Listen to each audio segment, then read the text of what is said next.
যদি কোনো এমার্জেন্সি রুগী আসেন তাদের যদি এমআরআই করতে হয় তাহলে 15 দিন বলে 10 দিন সময় লাগে, তাহলে সেক্ষেত্রে ওই রুগী মারা যাবে।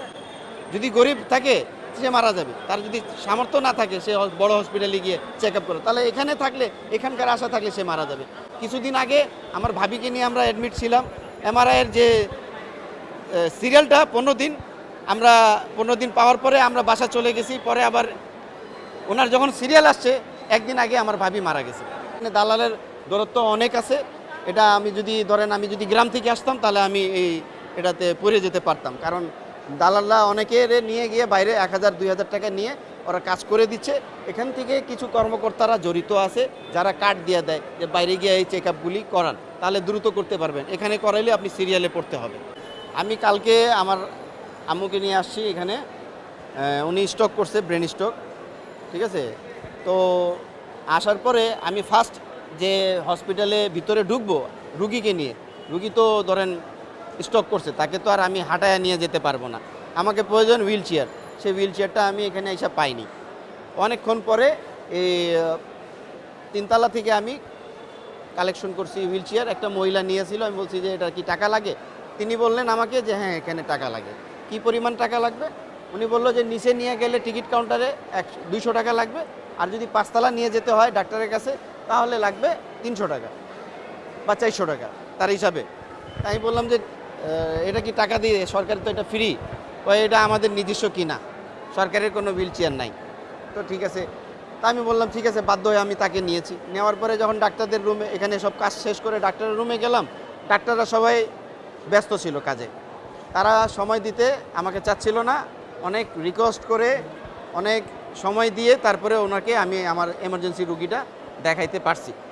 পরে যখন বেড দিছে, বেডের ভিতরেও আমি অনেক দুর্নীতি পেয়েছি, সহজে পাচ্ছিলাম না, পরে পেয়েছি। তারপরেও আবার বেড পাওয়ার পরে বেডের কোনো রকম কিছু নাই, বেড শুধু ফালানো,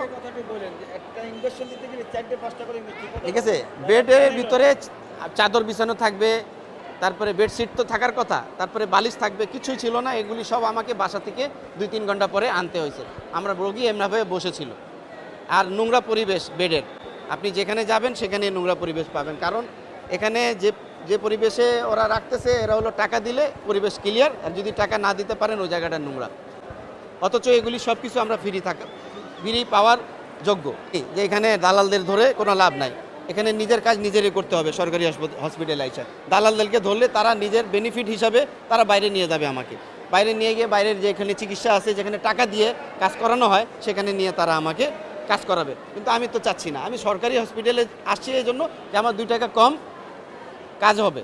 আমি যদি টাকায় দিয়ে কাজ করে আমি প্রাইভেটে যাব, তাহলে আমার দালাল ধরার কোনো প্রয়োজন নেই। এখানে দালালের দূরত্ব অনেক আছে, এটা আমি যদি ধরেন আমি যদি গ্রাম থেকে আসতাম তাহলে আমি এটাতে পড়ে যেতে পারতাম, কারণ দালালরা অনেকের নিয়ে গিয়ে বাইরে 1000-2000 টাকা নিয়ে ওরা কাজ করে দিচ্ছে।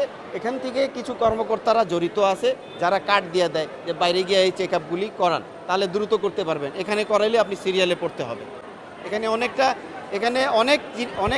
অনেক এক্সরে, অনেক চেক আপ আছে, অনেক টেস্ট আছে, যেগুলি সিরিয়াল দিতে হলে 1 সপ্তাহ, 2 দিন, 4 দিন লাগে আপনার সিরিয়াল আসতে আসতে। এর মধ্যে এমার্জেন্সি রুগী তারা মারা যাবে, তারা বাঁচবে না।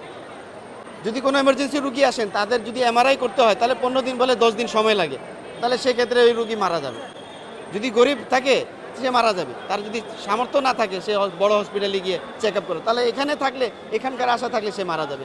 কিছুদিন আগে আমার ভাবিকে নিয়ে আমরা অ্যাডমিট ছিলাম, এমআরআইয়ের যে সিরিয়ালটা 15 দিন, আমরা 15 দিন পাওয়ার পরে আমরা বাসা চলে গেছি, পরে আবার ওনার যখন সিরিয়াল আসছে একদিন আগে আমার ভাবি মারা গেছে।